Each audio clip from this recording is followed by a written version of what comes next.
E aí galera, como é que vocês estão, gente? De boa? Galera, eu queria trocar uma ideia com vocês muito interessante hoje aqui, que tem um pouco a ver com um verso de um poema que eu soltei aqui no canal, O Gato, o Cosmos, a Literatura.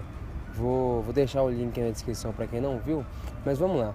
Queria começar contextualizando, se você nunca ouviu falar, sobre o experimento da dupla fenda para elétrons.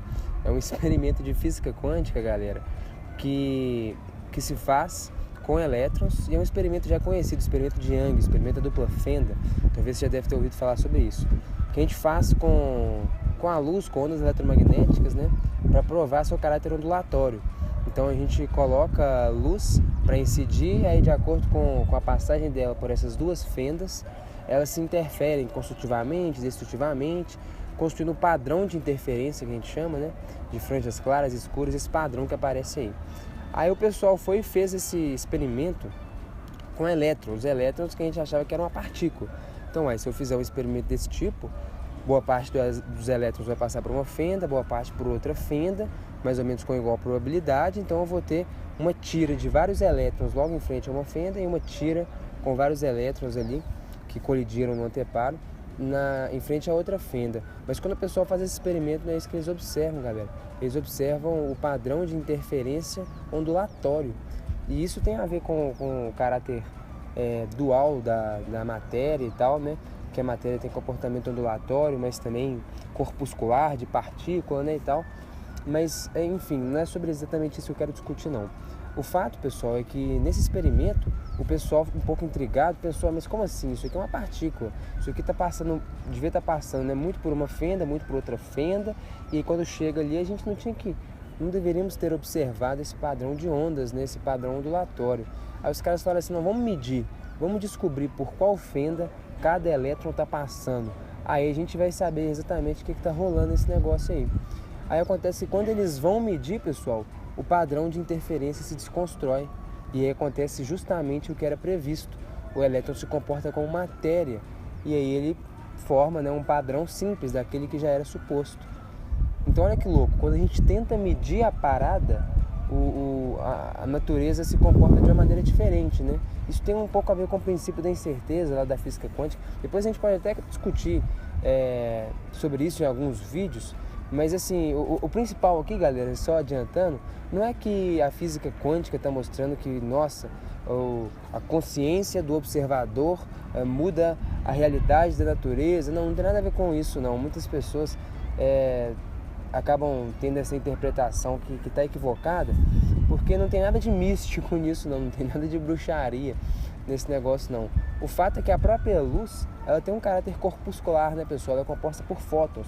E o fóton você pode imaginar como sendo uma partícula. Então, se eu vou medir, se eu quero observar o que está acontecendo, se eu quero observar por onde o elétron está passando, eu preciso emitir luz. Essa luz vai, incide no elétron e volta no meu olho. Aí eu observo o que está acontecendo. Só que exatamente o fato dessa luz incidir no elétron, pessoal, eu perturbo ele. A luz carrega momento. É uma partícula, né? O fóton é uma partícula. Então ele colide com o elétron e muda a sua trajetória. Então o próprio fato de eu querer observar o fenômeno e mensurá-lo, o perturba de uma maneira que eu já não consigo mais controlar. E aí o padrão se desconstrói e aí outras coisas aparecem como resultado do experimento. Entenderam a ideia? Então não tem nada de místico, não. É bem físico mesmo, é mecânico. É a luz que, interpretando-a como partícula, colide, né? Perturba o elétron, troca momento com ele, troca energia com ele e perturba o meu sistema de uma forma que eu não consigo controlar e o padrão se desconstrói. Mas enfim, essa é uma outra discussão, acho que a gente pode abordar depois. O que eu queria conversar com vocês é o seguinte, como que é interessante a nossa percepção de mundo. O verso do poema que eu destaquei, que eu falei com vocês, de novo, está na descrição aí, é quando eu falo que a nossa percepção de mundo talvez nos diga mais sobre nós mesmos do que sobre o mundo em si. Então, quando a gente está falando de olhar para o universo, a gente está entendendo não só as coisas como elas são, mas como nós somos também. O que eu quis dizer com isso? Com essa percepção de mundo, nos fala mais sobre nós mesmos do que sobre o mundo em si.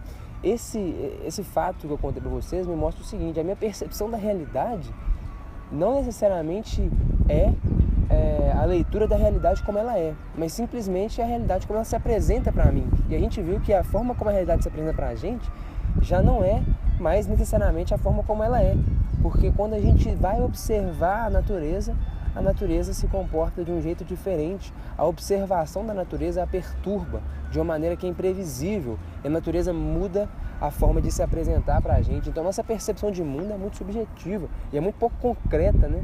Muito pouco concreta.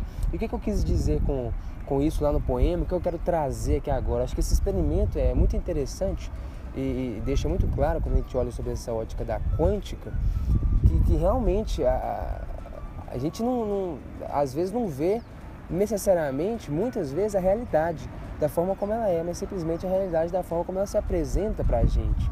Então, o que eu quis dizer com aquilo lá no poema, qual que é a reflexão que eu quero trazer para a gente aqui? É que a gente muitas vezes tende a ser muito convicto de várias interpretações que nós temos sobre a realidade e tende a querer impor os nossos princípios e nossas crenças como sendo de fato as verdadeiras, como sendo de fato a percepção realística da coisa, da natureza, da vida, da realidade, quando no fundo é a nossa percepção de mundo e provavelmente ela nos diz mais sobre nós mesmos do que sobre o mundo em si mesmo. O que eu quero dizer com isso? Hoje a gente vê muitas polarizações em diversos aspectos da sociedade, com política, por exemplo. Com política, com religião, com várias coisas, mas com política, recentemente tem acontecido uma polarização muito intensa, né? De um indivíduo, né? Que não, porque eu acredito no partido X e no político X, e é assim que tem que ser, e você é um imbecil de pensar diferente, e por aí vai, né? E do outro lado a mesma coisa, né? E quanto que eu às vezes paro para pensar no meio disso daí, que as percepções de realidade provavelmente dizem mais sobre a própria pessoa em si do que sobre a realidade como ela é. Um exemplo qualquer aqui, um cara que às vezes acredita que é muito de direita e acha que as coisas têm que ser desse jeito e que não tem espaço para isso e para aquilo, e que esse é o jeito de ler a realidade. Só um exemplo. Bom, será que de fato esse é o jeito de ler a realidade ou esse é o jeito do indivíduo ler a realidade? Porque, novamente, a gente está falando de uma percepção de mundo que não tem necessariamente a ver com o mundo em si, mas sim com a forma como a gente o lê. E são formas múltiplas de fazer isso, né? Como a própria quântica nos mostra aí, quando a gente olha, o próprio fato de olhar para a realidade já é algo com o qual a gente tem que tomar cuidado. Porque, às vezes, a realidade não está se mostrando para a gente do jeito que ela é de fato. Então, o que eu queria propor aqui, a reflexão maior que eu queria propor com essa ideia toda, é que, peraí, eu acho que a gente tem que dar sempre um passo atrás antes de assumir qualquer coisa como verdade absoluta e querer matar e ofender e impor isso em cima das pessoas, porque no fundo, muito provavelmente, a forma como você olha para a vida e para as coisas não tem necessariamente a ver com como a vida é em si, mas sim como você é você impondo os seus princípios sobre a sua própria leitura da realidade. E a gente tem que dar um passo atrás e tomar cuidado, porque como a gente viu aí, olhar para a realidade de forma crítica já é difícil, porque às vezes você não está olhando a realidade como ela é de fato, mas sim só como ela se apresentou a você. E quanto mais sai olhando para a realidade e assumindo diversas verdades absolutas e querendo impô-las sobre as pessoas, quando as leituras da realidade são múltiplas, quando a vida é algo extremamente complexo e tudo cabe diversas interpretações, acho que às vezes até a gente que gosta muito de matemática, de física, que tem um raciocínio mais analítico, a gente tem uma tendência maior a querer segmentar e setorizar as coisas, quando no final das contas a vida não é uma ciência exata. Os nossos raciocínios das ciências naturais não se aplicam na vida social, né? No início até no surgimento da sociologia, com Comte lá, o nome inicial era física social, né?